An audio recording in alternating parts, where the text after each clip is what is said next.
Hello everyone and welcome to my intensive review of the Santacolor 100 film stock from Finland.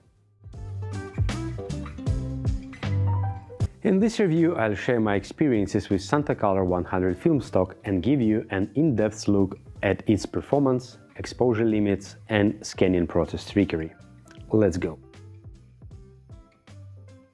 For those who may not be familiar, Santafilm is a brand from Santa's homeland in Finland, hence the name. They are most well known for their black and white film stock Santarai 125 and 1000, and this time they are releasing brand new, color negative C41 compatible Santacolor 100 film stock. When I first received my order, I was immediately struck by its packaging. The film comes in a sleek minimalist cartoon box with the Santafilm logo on the front. Upon opening the pack, I found the film canisters neatly packaged in individual boxes, which are also made from recycled paper. The less plastic, the better. Talking about recycling, film canisters are also reused, which means there is no DX coding available, so make sure to set ISO to 100 manually on your camera. If there is no such capability, it should not be an issue, since most of the cameras that support DX coding automatically fall back to ISO 100 in case of an error. The film itself has a pink base that is a little thinner than usual film stocks. According to the Santa team, emulsion and coating happened in the US by a well-known manufacturer and then sent out to the Santafilm headquarters in Finland, where their team manually hand-spool it. Santacolor emulsion is based on a repurposed aerial surveillance film stock. Some say it's a sort of a Kodak Aerocolor 125, still, I'm not going to speculate on the manufacturer and focus on the joy of the new film. Don't get me wrong, this is not an old film stock that has been respooled. This is a completely new batch of a fresh film with an expiration date in January 2025.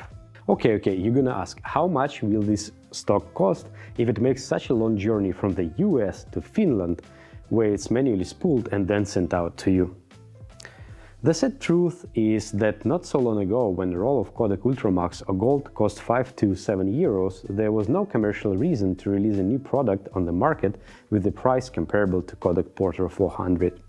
Now, when Ultramax and Gold are impossible to find in the EU, or they cost you a liver, Portra costs 16 euros, then 10 euros sounds reasonable. Back to the film. I had the opportunity to shoot with Santacolor 100 on the sunny and cloudy days with various subjects, including landscapes, portraits and street photography.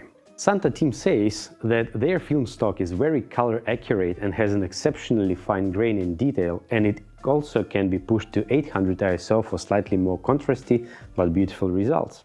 So let's find out. Before we start with colors, I'd like to quickly describe my scanning and development process, since this step dramatically affects end results. I use my Nikon Z6 with 105 micro lens and good and trusty essential film holder with the standard 135 film mask. The light source is the newer NL158A with a promised CRI of 97+. RAW files conversion I usually do with the latest version of NLP. Most of the time basic conversion works as expected, then I choose linear gamma instead of the standard profile, since I found it less contrasty. Then I apply minor corrections to exposure if needed, and a bit of glow and fade to add a scent of old lab scanner wipes. And I play around with the white balance settings to find the one which fits the scene the most to my taste, and of course to highlight film stock characteristics. A critical note about scanning Santacolor at the lab. The color of the film base is different from what is expected from the firmware of old scanners, which are used in photo labs in auto setting mode. Hence, such a scanner would misinterpret colors and deliver a result that could not be what you expected. In my case, I ordered low-res scans from a local lab in Palermo, since I didn't have the patience to wait till the end of the vacation to have it done in Amsterdam. As you can see, the results from the lab are technically okay, but all of the charm of Santacolor is gone. So let's finally talk about the color of a Santacolor. Right off the bat, once I rescanned photos at home, I was blown away by the film's rich and vibrant colors. But let's look into the details. The first couple of days in Palermo were rainy, so it was challenging to catch some light when the sun broke through the clouds. Here's one of such photos, and with no surprises, greens and reds just in your face. I'm not a huge fan of retro car photos, but this time I couldn't pass since I knew that the red finish of the car would be enhanced by the film characteristics. What I also found interesting is that not all of the greens become exaggerated. Like in this case, 3 leaves in the middle are just neutral compared to the leaves on the right or bottom of the frame. Same here, palm leaves and some other plants are neutral, but some have this explicit hue shift in greens, like these plants in the flower bed under the palm tree in the center. But what I really fell in love with this film stock is the way how blues are rendered in addition to the beautiful red tint in the shadows. This gives a unique effect that I haven't yet seen with other film stocks. One more picture for an example, and also an excellent reminder to load the film indoors and not in direct sunlight. But I'm the one who has difficulties with the rules, so here we are, the light leak on the first frame. Couple of words about portraits. Honestly, I don't have much to show here since for casual I've been here photos, we used Konica Big Mini point-and-shoot camera, but still I captured a bit to get a grasp on, and they turned out pretty good. Since this film amplifies blunt reds and greens, but in general remains quite neutral, I would say that it could be easily used for portrait shoot with a light or dark-skinned model, and after, if needed, skin tones should be easily tweakable for your taste. Wait, what? Halation? Yep. Looks like it's possible to achieve such an effect with Santacolor 100, but yeah, it's much less prominent than the CineStill line of the film, like 400D. Shameless plug, I have a video about CineStill 400D on my channel, so if you haven't seen it, the link in the description. Before switching to the exposure latitude test, I would like to show you several real-life examples where the difference between lights and shadows is huge. And as you can see, Santacolor handled its challenge pretty darn good. The main goal of this exercise for me is to understand the limits beyond which is no longer possible to get decent results working with files I got from camera after scanning. This is a direct conversion from Negative Lab Pro without any settings applied, and white balance is set to none. Based on these untouched files, pictures in the +2 and -2 EV range are entirely usable for exposure and color correction, even if you export them as is in TIFF format and perform further adjustments in Lightroom.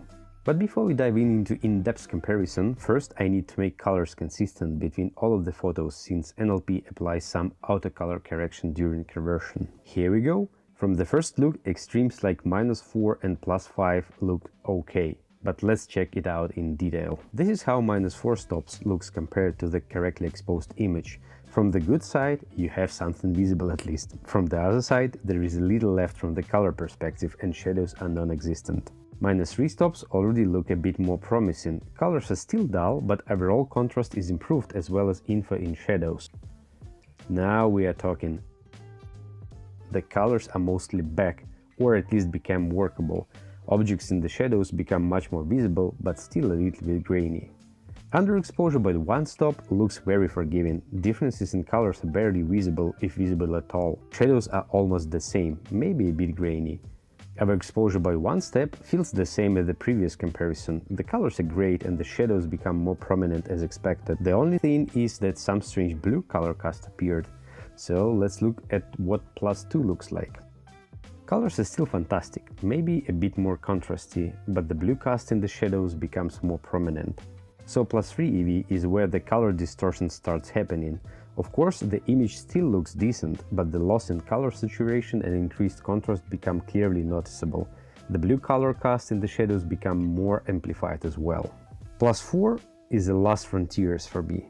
Dynamics in colors start to vaporize, highlights are blown up and grainy, overall contrast is increased, shadows are not getting better too.